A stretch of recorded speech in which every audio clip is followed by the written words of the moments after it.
3 months back నేను రాకముందు ఈ పేషెంట్ చాలా ఘోరంగా ఊరికే అరిచేది, నిద్ర సరిగ్గా లేక, ఏమన్నా తింటే వామిటింగ్స్ అయ్యేవి. అట్లా ఇంతకుముందు నా కేర్ టేకర్ని చాలా సతాయిచ్చేదంట, కొట్టేదంట. అంటే కొంచెం మెంటల్లీ అప్సెట్, అబ్నార్మల్ అలా ఉండేదంట.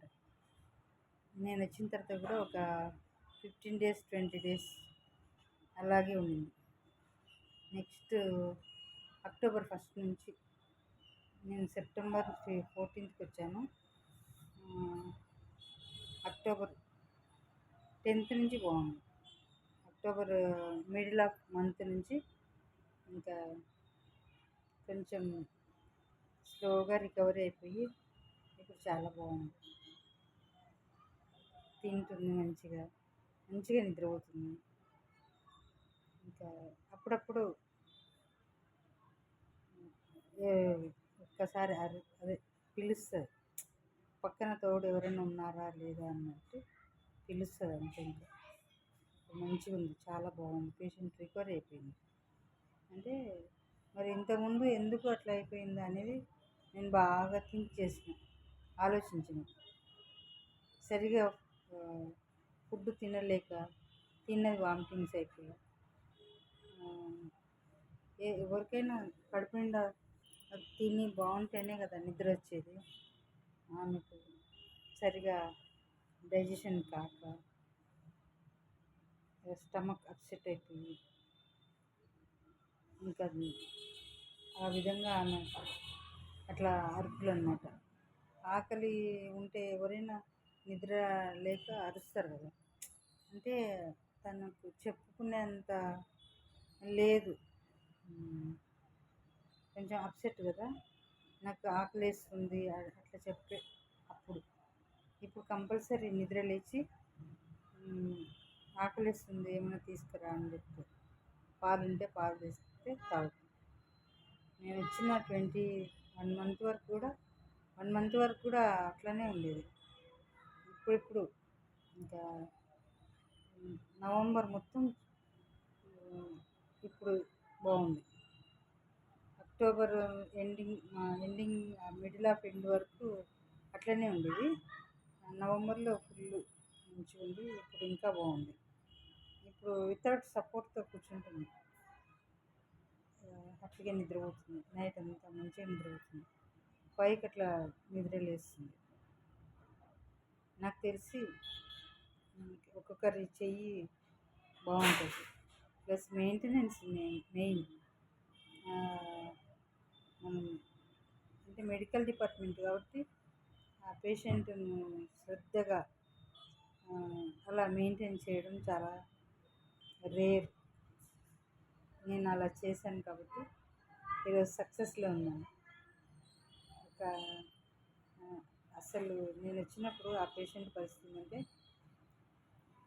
కనీసం ఇట్లా టర్న్ తిరగడానికి కూడా ఒక మనిషి తిప్పితే కానీ తిరగలేని పరిస్థితి పడుతుంది. ఇట్లా లేయాలంటే కూడా మనిషి లేపాలి, సపోర్ట్ కావాలి. అట్లాంటిది వితౌట్ సపోర్ట్తో కూర్చుంటుంది, తనకే తనే లేస్తుంది. ఎక్సర్సైజ్ చేపిస్తున్నాను నేను ప్రతిరోజు, ఎవ్రీడే ఎక్సర్సైజ్ చేపిస్తున్నాను. అంటే పిల్లలు స్కూల్కి పంపిస్తాం కదా, కొంచెం టీచర్లు చెప్పేదానికి ఇంట్లో వాళ్ళు చెప్పేదానికి తేడా ఉంటుంది. అట్లనే కేర్ టేకర్ని పెట్టుకుంటే వాళ్ళు చెప్పిన మాట వింటారు వీళ్ళు. ఇప్పుడు మా మాట విన్నారు కాబట్టి, మేము చెప్పింది చేస్తున్నారు కాబట్టి రికవరీ అయిపోయింది ఆమె పేషెంట్. వీళ్ళ ఇంట్లో కూడా చాలా పాజిటివ్ ఎనర్జీ ఉంది కాబట్టి నేను నిలబడిన మెయిన్. అసలు ఎంత బాగా చూసుకుంటారంటే వాళ్ళ మాటలు కానీ, మనుషులు కానీ చాలా పాజిటివ్గా ఉంటారు. అలాంటి వాళ్ళ దగ్గర స్టాండర్డ్గా నిలబడి ఆ పేషెంట్ని సక్సెస్ఫుల్గా నేను హ్యాండిల్ చేసి ఆ పేషెంట్ ఇప్పుడు వితౌట్ సపోర్ట్తో కూర్చుంటుంది, తింటుంది. మెయిన్ ఏంటంటే పలాంది కావాలని చెప్పి మరి తింటుంది. ఇంతకుముందు తినేది కాదండి, వచ్చిన కొత్తలో నేను చూసిన కదా, ఇంకొక ఆమె కూడా ఉండేది. ఆమె తిన్నా తినకపోయినా వీళ్ళు ఏంటంటే ఇంతకుముందు ఉన్న వాళ్ళని మనం ఏం క్రిటిసైజ్ చేయకూడదు, వద్దు ఏం అనకూడదు మనం. నా వరకు నేను చెప్పుకుంటాను. నా వరకు నేను పేషెంట్ని టైం టు టైం తినిపించి, తినేంత వరకు వదలకుండా, తిన్న తర్వాత టైం టు టైం టాబ్లెట్స్ ఇచ్చి, ఆమెకు కంటికి రెప్పలాగా ఉన్నాను. ఇంకా వేరే లోకం లేదు, వేరే ధ్యాస ఉండదు. ఆమె నీడలాగా ఉండి ఆమెను ఎంకరేజ్ చేస్తూ, ఎక్సర్సైజ్ చేపిస్తూ, మంచి ఆహారం ఇస్తూ, మంచి ఆహారం అంటే టైం టు టైం పెరుగు, పాలు, ఆమె ఏం తింటుందో అది అట్లా చేపిస్తూ, కిచెన్లో ఒక అతను ఉంటాడు, అతను మంచిగా చేసిస్తాడు, తెచ్చి కూడా. ఈ మధ్య నేనే చేస్తున్నాను. అంటే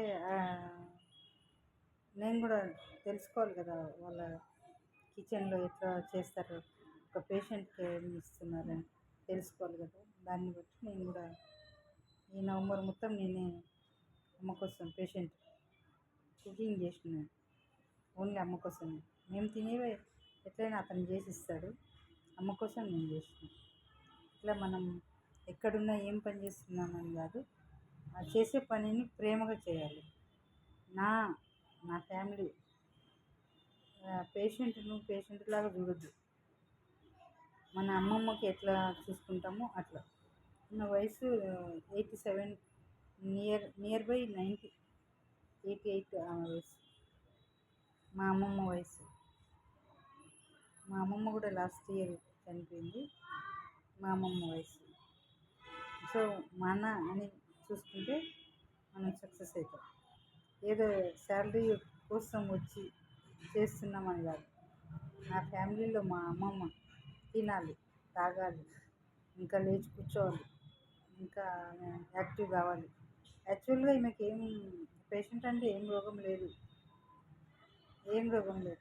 జస్ట్ మోకాలు నొప్పులు, సరిగా తినక బ్యాక్ పెయిన్, ఇంకా కొంచెం ఇంతకుముందు అంకుల్ ఉంటే, అదే తాతయ్య ఉంటే ఎట్లా ఇద్దరు కపుల్స్ ఉండి మధ్యలో ఆయన పోతే ఒంటరిగా ఉండే వీళ్ళ ఎట్లా ఫీలింగ్స్ ఉంటాయి, ఒంటరి జీవితము, పిల్లలు, అవంతా సంసారం, బాధ్యతలు, అవన్నీ ఫీలింగ్స్తో ఆమె మానసికంగా కొంచెం కృంగిపోయింది అంతే. ఇప్పుడు అవన్నీ ఏం లేవు, మంచిగా ఉంది, చాలా హ్యాపీగా, చాలా మంచిగా తింటుంది, మంచిగా నిద్రపోతుంది. పెద్ద ఫ్యామిలీ వీళ్ళు, చాలా బాగుందన్నమాట. ఇంత పాజిటివ్ ఎనర్జీ నాకు చాలా నచ్చింది ఫ్యామిలీ. అందుకే నేను కూడా ఇక్కడ నిలబడగలిగిన పాజిటివ్ ఎనర్జీతో. మహావీరు భక్తులు వీళ్ళు, చాలా మంచిది. Okay, thank you. ఎవరైనా కూడా పేషెంట్ దగ్గర కేర్ టేకర్కి వెళ్తే బాధ్యతగా, ప్రేమగా, మన అని ఈ 3 విషయాలు గుర్తుపెట్టుకొని చేస్తే ఎవరైనా సక్సెస్ అవుతారు. నేను సక్సెస్ అయ్యాను కాబట్టి మీరు కూడా ఎవరైనా ఇట్లా సక్సెస్ కావాలని మనస్ఫూర్తిగా కోరుకుంటున్నాను. Please like and subscribe my channel. Thank you.